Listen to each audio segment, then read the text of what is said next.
हम लोग class 10th का फर्स्ट चैप्टर लाइफ प्रोसेस का नेक्स्ट पार्ट पढ़ने जा रहे हैं। Autotrophic nutrition. ऑटोट्रॉफिक न्यूट्रिशन का मतलब those organism prepare their food themself. ऐसे ऑर्गेनिज्म जो अपना फूड खुद से बनाते हो उसे हम ऑटोट्रॉफिक न्यूट्रिशन कहते हैं, स्वपोषी। ऑटोट्रॉफिक न्यूट्रिशन जो होता है दो टाइप होते हैं उसमें, जैसे फोटोसिंथेटिक और कीमोसिंथेटिक। फोटोसिंथेटिक न्यूट्रिशन में क्या होता है, जैसे green plants, some bacteria and some protist. Protist में यूग्लिना और वॉल्वॉक्स। वॉल्वॉक्स एक एल्गी है। Utilise solar energy and synthesis simple sugar means glucose from carbon dioxide and water with the help of chlorophyll. इसका मतलब कि जो green plants हैं, कुछ बैक्टीरिया हैं, कुछ प्रोटिस्ट हैं, कुछ एल्गी हैं जो सोलर एनर्जी के हेल्प से, CO2 के हेल्प से और क्लोरोफिल के प्रेजेंस में अपना फूड खुद से बनाते हैं। Since solar energy is used in this process, solar energy का बहुत ही यूज होता है, बहुत ही नीड है इस प्रोसेस में। इसी प्रोसेस को कहते हैं फोटोसिंथेसिस। इसको एक तरह से और डिफाइन कर सकते हैं कि those organism prepare their food themselves in the presence of carbon dioxide, water, chlorophyll is known as photosynthesis। ऐसे ऑर्गेनिज्म जो इन सब के प्रेजेंस में अपना फूड खुद से बनाते हों उस प्रोसेस को हम फोटोसिंथेसिस या प्रकाश संश्लेषण कहते हैं। और इस टाइप के ऑर्गेनिज्म को फोटो ऑटोट्रॉफ्स कहते हैं। Photosynthesis occurs in chloroplast. Photosynthesis means प्रकाश संश्लेषण जो होता है, ये प्रोसेस जो होता है वह क्लोरोप्लास्ट में होता है। इसीलिए क्लोरोप्लास्ट को हम किचन ऑफ सेल भी कहते हैं, because their green pigment chlorophyll. अब क्लोरोप्लास्ट में ही ये प्रोसेस क्यों होता है, क्योंकि क्लोरोप्लास्ट में ही ग्रीन पिगमेंट मीन्स क्लोरोफिल होता है जो सन एनर्जी को आराम से एब्जॉर्ब कर पाता है, ट्रैप कर पाता है। अब सेकेंड टाइप है ऑटोट्रॉफिक न्यूट्रिशन का, कीमोसिंथेटिक न्यूट्रिशन। इसमें क्या क्या होता है कि सम नॉन ग्रीन ऑटोट्रॉफ्स जैसे iron and sulphur bacteria make use chemical energy. जैसे फोटोसिंथेटिक न्यूट्रिशन में क्या हो रहा था, सोलर एनर्जी का प्रयोग हो रहा था, उसी प्रकार इसमें केमिकल एनर्जी को यूज करते हैं। Use chemical energy release during oxidation of simple inorganic compound to prepare organic food. They are called chemotrophs, या उसी को एक और नाम से जानते हैं कीमो ऑटोट्रॉफ। और इस प्रोसेस को कहते हैं कीमोसिंथेसिस। अब आप लोग एक और चीज जान जाइए कि ऑटोट्रॉफ जो होते हैं वो अपना फूड खुद से बनाते हैं, किसी पे डिपेंड नहीं होते हैं, इसलिए इनको प्रोड्यूसर के नाम से भी जानते हैं। मतलब अपना फूड खुद से बनाने वाले जो होते हैं उसे प्रोड्यूसर कहते हैं। दे हार्नेस सोलर और chemical energy from nature and store it as chemical energy in food. They are source of energy to all heterotrophs in the form of food. Autotroph जो होते हैं वो मैक्सिमम ग्रीन प्लांट्स ही होते हैं, कुछ non green plant भी होते हैं।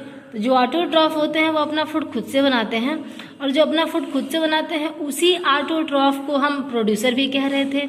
और उसी प्रोड्यूसर पे सारे हेटेरोट्रॉफ अपने फूड के लिए डिपेंड होते हैं। जैसे अगर हम बात करें कि प्लांट्स, तो सारे प्लांट्स जो ऑटोट्रॉफ होते हैं, और हम जो ह्यूमंस हैं, जो एनिमल्स हैं, वह कहीं ना कहीं डायरेक्टली या इनडायरेक्टली प्लांट्स पे ही डिपेंड होते हैं।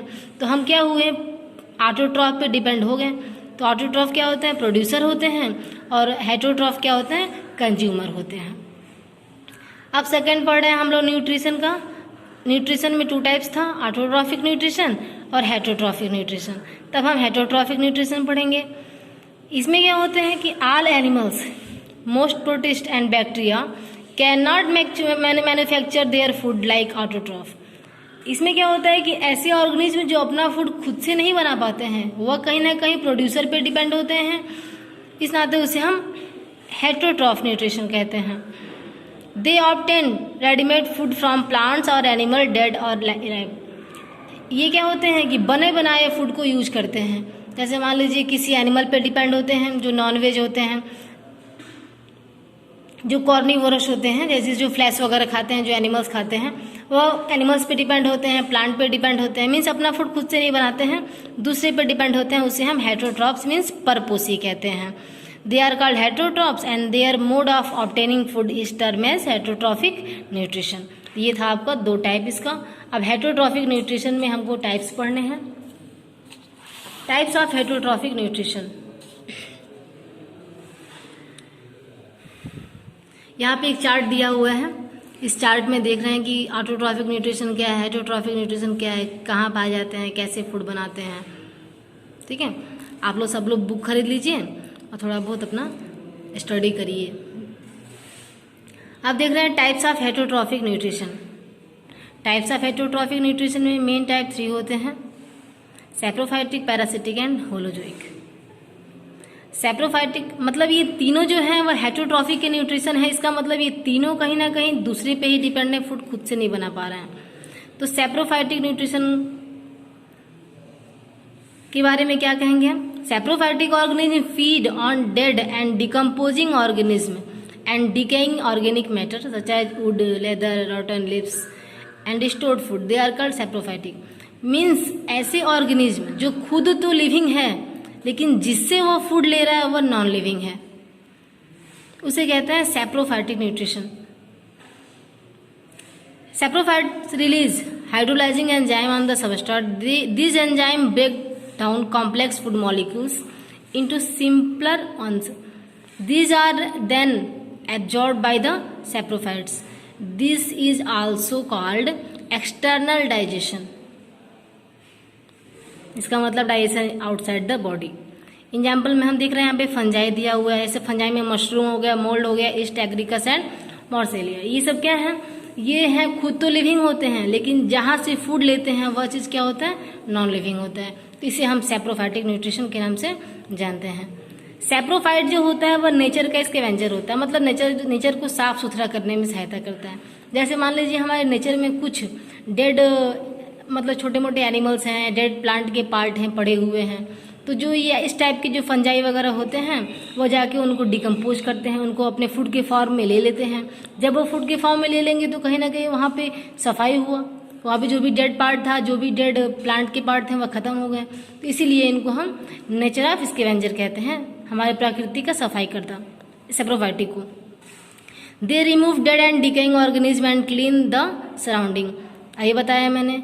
Imagine what will happen if all the saprophyte disappear from the earth. सोचिए अगर क्या होगा अगर सारे सैप्रोफाइट हमारे अर्थ से खत्म हो जाएं तो हमारे अर्थ पे क्या होगा? बहुत सारी गंदगी फैल जाएगी, हर जगह पूरा डेड एनिमल्स, प्लांट छोटे मोटे पड़े रहेंगे। तो इनका होना बहुत ही जरूरी है हमारे अर्थ पे, कहीं ना कहीं ये सफाई करने का कार्य करते हैं। ठीक है। पैरासिटिक न्यूट्रिशन में क्या होता है? पैरासिटिक में क्या होता है कि in parasitic nutrition an organism live on or inside another living organism and derive its food. The organism that derive food from the other living organism is called a parasitic या parasite कहते हैं। And the organism from whom food is derived is called a host, and the host can be a plant or an animal. The parasite can cause disease in the host is called pathogen. अब देखिए इसका मतलब क्या है? Parasitic nutrition मतलब होता है कि दो ऑर्गेनिज्म, मतलब जो ऑर्गेनिज्म फूड ले रहा है वो भी लिविंग है और जिससे ले रहा है वो भी लिविंग है। जैसे मच्छर है, मॉस्किटो होते हैं, वो हमको बाइट करते हैं, काटते हैं, तो मॉस्किटो भी लिविंग हुए और हम मतलब हमसे फूड ले रहे हैं, इसका मतलब हम भी तो लिविंग है। तो दोनों क्या है? लिविंग है। तो इसमें ये होता है कि जो फूड ले रहा है वो भी लिविंग है और जिससे ले रहा है वो भी लिविंग है। तो यहाँ पे जरूरी नहीं है कि वह हमेशा एनिमल से ही फूड लेगा, वह प्लांट से भी फूड ले सकता है और प्लांट भी लिविंग ही होते हैं। और जिस चीज़ से वो फूड लेता है, सपोज कि मॉस्किटो है वो हमसे फूड ले रहा है तो हम उसके लिए क्या हो गए? होस्ट हो गए। अगर वह मॉस्किटो हमें डिजीज दे रहा है तो वह मॉस्किटो को हम पैथोजन कहेंगे। तो वह यहाँ पे इसके बारे में डिस्कस किया गया है। देखिए यहाँ पे दिया है लास्ट लाइन में, the parasite that cause disease in the host. अभी बताया मैंने कि मॉस्किटो हमको बाइट कर रहा है तो हम उसके लिए होस्ट हैं। अगर वह मॉस्किटो हमको डिजीज दे रहा है तो हमारे लिए मॉस्किटो क्या हो गया? पैथोजन हो गया। तो ये था आपका हेटेरोट्रॉफिक न्यूट्रिशन के 2 टाइप। अब पैरासिटिक न्यूट्रिशन के भी 2 टाइप होते हैं बच्चों। यहाँ पे देखिए, ectoparasitic nutrition and endoparasitic nutrition.